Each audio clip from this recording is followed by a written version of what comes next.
जय हिंद दोस्तों, मेरा नाम है आनंद एसके और आप देख रहे हैं एएसके एजुकेशन चैनल।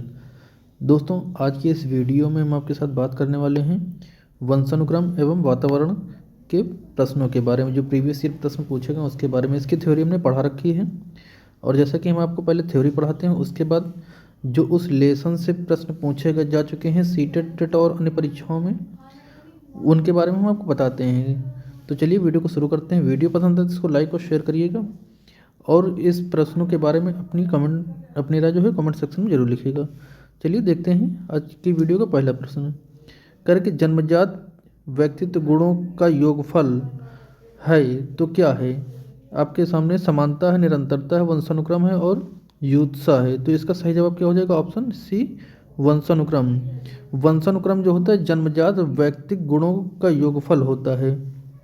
ठीक, वंशानुक्रम क्या होता है, किस तरह से आने वाले जनरेशन में आता है, ये सारी चीज़ें हम आपको थ्योरी में बता चुके हैं। तो यहाँ पर सिर्फ और सिर्फ क्वेश्चन के बारे में हम आपके साथ बात करेंगे। और जो प्रश्न की व्याख्या है, यानी कि आंसर की जो व्याख्या होगी उसको आप पढ़ सकते हैं। ये सब व्याख्याएं हैं। अगला प्रश्न है, सर्वाधिक उपयुक्त जीवित रहता है यह सिद्धांत किसका है? जो सर्वाधिक उपयुक्त जीवित रहता है ये सिद्धांत पूछ रहा है किसका है? क्या लैमार्क का है, हैरिसन का है, डार्विन का, या फिर मैकडूगल का है? तो ये जो सही जवाब इसका हो जाएगा वो डार्विन का हो जाएगा। देखिए डार्विन क्या है, जो वैज्ञानिक चार्ल्स डार्विन ने जो है सर्वाधिक उपयुक्त जीवित रहता है का सिद्धांत जो है प्रतिपादित किया है। अगला क्वेश्चन आपके सामने, क्वेश्चन नंबर 3 कह रहा है कि सामान्य पुरुष में एक्स वाई गुणसूत्र होते हैं, जबकि ये तीसरा नंबर है। तीसरा कह रहा है कि सामान्य संयुक्त कोशिका में गुणसूत्र की संख्या कितनी होती है। तो अगर गुणसूत्र की जोड़ों में पूछता है तो 23 जोड़े होते हैं, संख्या में पूछता है तो टोटल 46 होते हैं। नंबर्स पूछता है तो कितना, 46, और कपल या जोड़े में पूछता है तो 23। ठीक है। अगला प्रश्न है, सामान्य पुरुष में एक्स वाई गुणसूत्र होते हैं, जबकि सामान्य महिला में क्या होते हैं? X X, X Y Y, या फिर ट्रिपल एक्स, या फिर एक्स गुणसूत्र। जो महिला होती है सामान्य महिला, उसमें एक्स एक्स गुणसूत्र पाए जाते हैं, जबकि जो सामान्य पुरुष होता है उसमें कौन से गुणसूत्र पाए जाते हैं? तो एक्स वाई गुणसूत्र पाए जाते हैं। नेक्स्ट क्वेश्चन है यहाँ पर, कह रहा है कि लड़का पैदा होने के लिए उत्तरदायी क्रोमोसोम्स कौन से होते हैं। तो अभी हमने बताया लड़के के लिए एक्स एक्स और लड़का के लिए एक्स वाई, यानी कि यहाँ पर ऑप्शन सी करेक्ट आंसर इसका हो जाएगा। देख रहे हैं जितने भी प्रश्न हैं ये सभी प्रश्न किसी न किसी में एग्जाम में पूछे गए हैं और सीटेट में मैक्सिमम जो क्वेश्चन है सीटेट में पूछे गए हैं। अगला प्रश्न है, कह रहा है कि प्रकृति पोषक विवाद निम्नलिखित में से किससे संबंधित है। तो किससे से संबंधित है? तो यहाँ पर आनुवंशिकी एवं वातावरण से संबंधित है। ऑप्शन ए इसका सही जवाब हो जाएगा। व्याख्या पढ़ लीजिएगा आप। नेक्स्ट क्वेश्चन है, कह रहा निम्नलिखित में वंशानुक्रम संबंधित नियम है। तो निम्नलिखित में वंशानुक्रम संबंधी नियम कौन सा होगा? प्रयासों का नियम, या फिर सीखने का नियम, या समानता का नियम, या फिर स्वास्थ्य का नियम? तो इसका सही जवाब हो जाएगा आपका समानता का नियम, यानी कि ऑप्शन सी सही जवाब हो जाएगा इसमें। देखिए इसमें कुछ जो है इसमें व्याख्या भी पढ़ लीजिएगा। वंशक्रम के नियम कौन कौन से हैं? तो समानता का नियम होता है, ठीक, मित्रता का नियम होता है, प्रत्यागमन का नियम होता है, चयनित गुणों का नियम होता है, मातृ व पितृपक्षों का नियम होता है, और संयोग का नियम होता है। तो वंशानुक्रम संबंधित 6 नियम आपके ये होते हैं। ठीक है। अगला प्रश्न आपके सामने कह रहा है, निम्न में से कौन सा वंशानुक्रम का नियम नहीं है। तो हमने ये आपको 6 बताए हैं, उनमें से देखिए कौन सा नहीं है। तो जो अभिप्रेरणा का नियम है, ये अभिप्रेरणा का नियम इसमें नहीं है। बाकी आपका समानता का, भिन्नता का और प्रत्यागमन का, ये तीनों नियम जो हैं वंशानुक्रम से संबंधित हैं। अगला प्रश्न आपके सामने कह रहा है, वह अवस्था जो माता के 21वें के गुणसूत्र के जोड़े से अलग होने के कारण होती है उसे क्या कहलाते हैं। तो आपके सामने 4 ऑप्शन है, डाउन सिंड्रोम, ये आपका क्लिनेफेल्टर सिंड्रोम, टर्नर सिंड्रोम, या फिर विल्सन सिंड्रोम। तो इसका सही जवाब क्या हो जाएगा? इसका सही जवाब हो जाएगा आपका ऑप्शन, इसमें सही जवाब हो जाएगा ए। जो 21वां जोड़ा जो गड़बड़ करता है, यानी 21वां जोड़ा अलग होता है, तो उसमें होता है डाउन सिंड्रोम हो जाता है। ठीक है। डाउन सिंड्रोम होता है जिसमें से क्रोमोसोम की संख्या जो है 46 से बढ़कर के कितनी हो जाती है? ये 47 हो जाती है। जो 21वां होता है, 21वें जोड़ा, ये अलग हो जाती है। 21वें जोड़े के अलग होने के कारण ये 46 गुणसूत्र जो क्रोमोसोम्स होते हैं वो 46 से बढ़कर के 47 हो जाते हैं। कितने हो जाते हैं? 47। इसीलिए जो प्रॉब्लम जनरेट होती है, जो शारीरिक विकारता आती है, जैसे होंठों का फटना, जुबान का जो है कटा हुआ होना, या फिर सिर का गोल होना, या फिर मुंह का चपटा होना, ये सभी प्रॉब्लम क्यों होती है, किस कारण से? तो ये डाउन सिंड्रोम के कारण होती है। जो किस कारण से विघटित होता है? ये 21वें गुणसूत्र के अलग होने से। चलिए अगला प्रश्न कह रहा है, बुद्धि पर वंशानुक्रम का प्रभाव होता है, ये किसने कहा था? तो क्या गैल्सन ने कहा है, सॉरी गैसल ने कहा है, फिर डाल्टन ने कहा, टर्मन ने कहा, या फिर डॉक्टर माथुर ने कहा? तो इसका सही जवाब हो जाएगा आपका टर्मन। टर्मन ने वंश जो बुद्धि का वंशानुक्रम पर प्रभाव होता है, टर्मन ने कहा था। नेक्स्ट क्वेश्चन है, आँखों के रंग को कौन सा कारक प्रभावित करता है? तो वातावरण, आनुवंशिकता, हार्मोन्स, या फिर समाज? तो जो आपका रंग होता है, रंग जो प्रभावित होता है ये आनुवंशिकता के कारण होता है। आंखों का रंग किस कारण से? आनुवंशिकता के कारण होता है। अब ये बताएं कि इसमें जो होता है आनुवंशिकता में कौन सी प्रॉब्लम होने का कारण होता है कि रंग विभेद नहीं कर पाते, और कौन कौन से विरंग होते हैं जो विभेद नहीं किए जा पाते। चलिए हम आपको बताते हैं। ये होता है वर्णांधता। आनुवंशिकता में एक वर्णांधता रोग होता है जिसके कारण जो इससे प्रभावित होता है वो लाल यानी कि रेड और ग्रीन के बीच डिफरेंस नहीं पैदा कर पाता। नेक्स्ट क्वेश्चन है, निम्नलिखित में से कौन सा कथन सत्य है?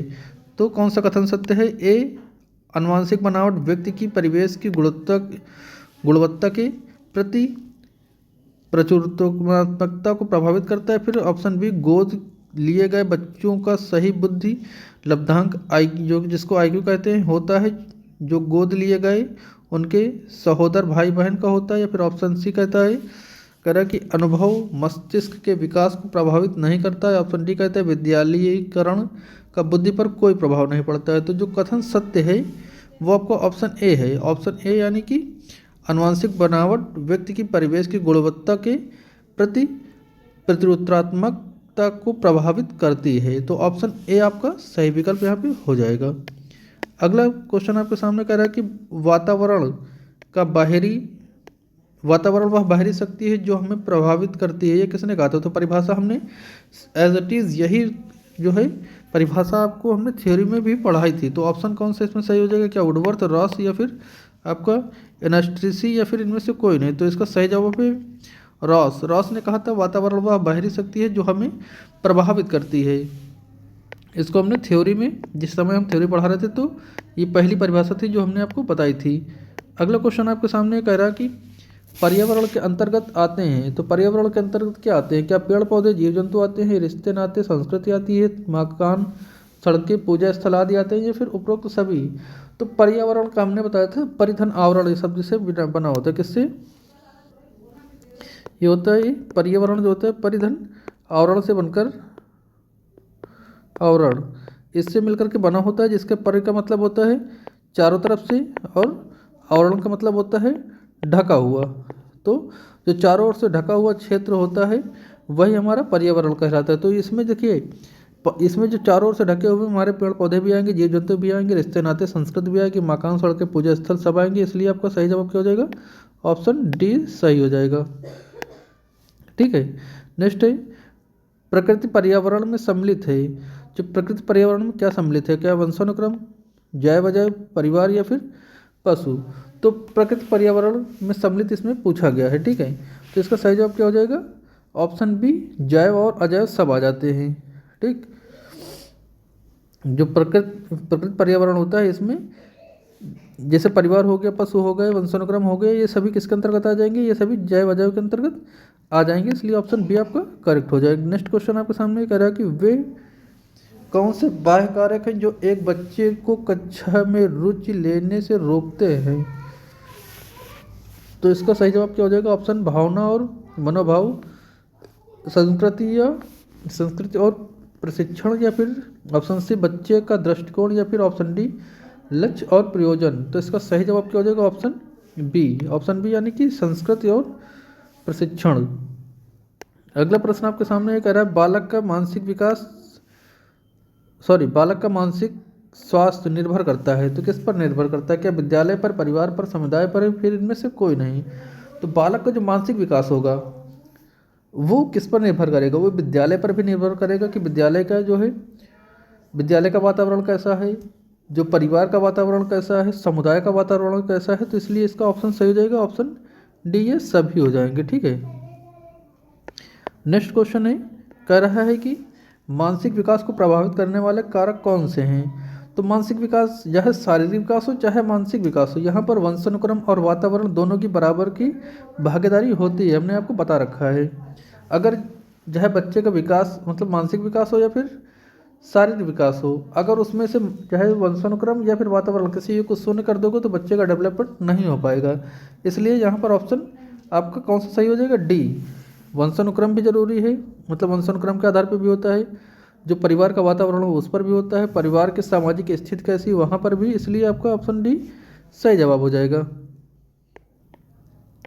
चलिए अगला प्रश्न 19 नंबर कह रहा है कि 1, 4, 5 वर्ष के बालक में अपने माता पिता की अपेक्षा माता के प्रति अत्यधिक प्रेम की भावना विकसित हो जाती है। बालक के व्यवहार में होने वाले इस परिवर्तन को फ्रायड द्वारा क्या नाम दिया गया है? तो ऑप्शन है परंपरा, या फिर नर्सिजिज्म, या फिर ओपीडस कॉम्प्लेक्स, या फिर इलेक्ट्रा कॉम्पिडस। तो ध्यान दीजिएगा, ये चीज़ हमने आपको शायद बताई होगी पहले भी पढ़ाते समय कई बार, कि जो ऑडिपस होता है वो मातृ प्रेमी होता है, ऑडिपस यानी कि मातृ प्रेमी होगा, और इलेक्ट्रिका जो होगा ये पितृ प्रेमी होता है। तो जो लड़कियों में पाई जाती है, लड़कियों में वो इलेक्ट्रिया पाई जाती है, और लड़कों में जो है वो ऑडिपस पाया जाता है। ठीक है, 4, 5 वर्ष के बालक में अपने पिता की अपेक्षा माता के प्रति अधिक प्रेम करने की भावना विकसित होने को फ्रायड ने ऑडिपस कहा है। क्या कहा है? Oedipus complex.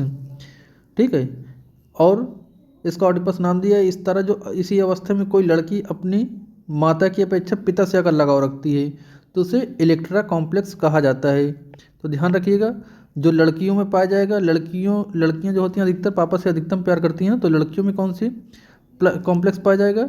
तो एक इलेक्ट्रा पाया जाएगा। लेकिन जो लड़के अगर अपने मम्मी से ज़्यादा प्रेम या लगाव रखते हैं तो यहाँ पर ओडिपस पाई जाती है लड़कों में, इस बात का भी ध्यान रखिएगा। नेक्स्ट क्वेश्चन है आपके सामने, कह रहा है कि शारीरिक विकास को प्रभावित करने वाला कारक कौन सा है? तो शारीरिक विकास हमने आपको कई बार बता रखा है कि जो शारीरिक विकास हो चाहे मानसिक विकास हो, वहाँ पर वंशानुक्रम और वातावरण दोनों होता है। तो वातावरण के अंतर्गत यहाँ पर खेल और व्यायाम भी आ जाएगा, इसलिए आपका ऑप्शन डी आपका करेक्ट हो जाएगा। नेक्स्ट क्वेश्चन है, कह रहा है कि डैश डैश के अनुसार बालक का विकास आनुवंशिकता तथा वातावरण का गुणनफल होता है। तो आनुवंशिकता जो होती है मतलब बच्चे की जो विकास होता है वो आनुवंशिकता तथा वातावरण, यानी कि विकास बराबर क्या होता है? ये आनुवंशिकता होती है गुणे आपका वातावरण होता है। ठीक, ये चीज़ होता है, हमने आपको बता रखा। तो ये पूछ रहा है किसके अनुसार? तो ये वुडवर्थ ने इस चीज़ को बताया था कि विकास बराबर आनुवंशिकता गुणे वातावरण होता है। ठीक है, नेक्स्ट क्वेश्चन है, कह रहा है कि 1, 6 वर्ष की लड़की खेलकूद में असाधारण योग्यता का प्रदर्शन करती है, उसके माता पिता दोनों ही खिलाड़ी हैं, उसे नित्य प्रशिक्षण प्राप्त करने भेजते हैं और सप्ताहांत में उसे प्रशिक्षण देते हैं। बहुत संभव है कि उसकी क्षमताएं विकसित मतलब उसकी जो क्षमताएं निम्नलिखित दोनों के बीच परस्पर प्रतिक्रिया का परिणाम होगा। तो क्या आनुवंशिकता और पर्यावरण का, या फिर वृद्धि और विकास का, या फिर स्वास्थ्य और प्रशिक्षण का, या फिर अनुशासन और पौष्टिकता का? तो देखिए वहाँ पर जो बच्चा है, जो खिलाड़ी है, ठीक है, उसके माता और पिता दोनों खिलाड़ी, यानी कि वहाँ से आनुवंशिकता भी सहायता करेगी और उसको भेजते हैं खेलने के लिए, तो वहाँ पर पर्यावरण भी सहायता करेगा, इसलिए आपका ऑप्शन ए आपका करेक्ट हो जाएगा। ठीक, नेक्स्ट क्वेश्चन आपके सामने है, कह रहा है कि बच्चों में प्रतिभाशालिता किसके कारण होती है, ये पूछा है। तो प्रतिभाशालिता किसके कारण होती है? तो यहाँ पर ऑप्शन आपका डी हो जाएगा। हमने पहले भी बताया कई बार, अभी भी बता रहे हैं, आनुवंशिकता और वातावरण के द्वारा। ठीक, आनुवंशिकता और वातावरण के बीच अंतःक्रिया के द्वारा। नेक्स्ट क्वेश्चन आपके सामने है 24 नंबर, कह रहा है कि डैश डैश के कारण प्रतिभाशाली प्रतिभाशालिता होती है आनुवंशिकता, रचना, वातावरण या प्रेरणा, या फिर ए और बी का संयोजन, या फिर मनोसामाजिक कार्य। तो बार बार वही क्वेश्चन रिपीट हो रहा है, ए और बी के दोनों आनुवंशिकता और वातावरण के द्वारा। नेक्स्ट क्वेश्चन है, कह रहा है कि आनुवंशिकता और पर्यावरण की भूमिका के बारे में निम्नलिखित में से कौन सा कथन सत्य है। तो कौन सा कथन इसमें सत्य हो जाएगा। यहाँ पर चारों विकल्प देखने होंगे। सीखने और प्रदर्शन करने की एक बच्चे की क्षमता जीनों द्वारा पूरी तरह से निर्धारित हो जाती है। ऐसा बिल्कुल नहीं हो सकता, जीनों द्वारा पूरी तरह से निर्धारित नहीं की जा सकती। फिर आगे कह रहा है कि अच्छी देखभाल और पौष्टिक आहार बच्चे के किसी भी जन्मजात विकार को दूर कर सकते हैं। बिल्कुल नहीं कर सकते हैं, सारे विकारों को दूर नहीं कर सकते हैं। नेक्स्ट ऑप्शन कह रहा है पर्यावरण केवल बच्चे के भाषा विकास में महत्वपूर्ण निभाता है। ऐसा भी नहीं है, जो पर्यावरण होगा वो भाषा विकास के लिए नहीं, शारीरिक विकास, मानसिक विकास, सारे विकास उससे हो सकते हैं आनुवंशिकता के साथ अंतःक्रिया से। लेकिन जो लास्ट ऑप्शन है वो कह रहा है विकास के कुछ पहलू आनुवंशिकता और कुछ अन्य पर्यावरण से अधिक प्रभावित होते हैं। तो यहाँ पर देखिए दोनों मिल गए, आनुवंशिकता भी मिल गई, पर्यावरण भी मिल गया, इसलिए आपका ऑप्शन डी सही हो जाएगा। तो दोस्तों ये थे आनुवंशिकता और वातावरण से संबंधित कुछ महत्वपूर्ण प्रश्न जो आपकी प्रीवियस ईयर टीचिंग एग्जाम में पूछे जा चुके हैं। उम्मीद करते हैं दोस्तों यह वीडियो पसंद आया होगा, और वीडियो पसंद आए तो इसको लाइक और शेयर करिएगा, और इस प्रैक्टिस सेट के या फिर प्रीवियस ईयर क्वेश्चन के बारे में, इस वीडियो के बारे में आप अपने व्यक्तिगत राय नीचे कमेंट सेक्शन में जरूर बताइएगा। और क्या आपको अन्य सब्जेक्ट की भी ऐसी वीडियो चाहिए, हाँ या नहीं, या जिन सब्जेक्ट की चाहिए उस सब्जेक्ट का नाम आप नीचे कमेंट जरूर करिएगा। मिलते हैं अगली वीडियो के साथ, तब तक के लिए जय हिंद।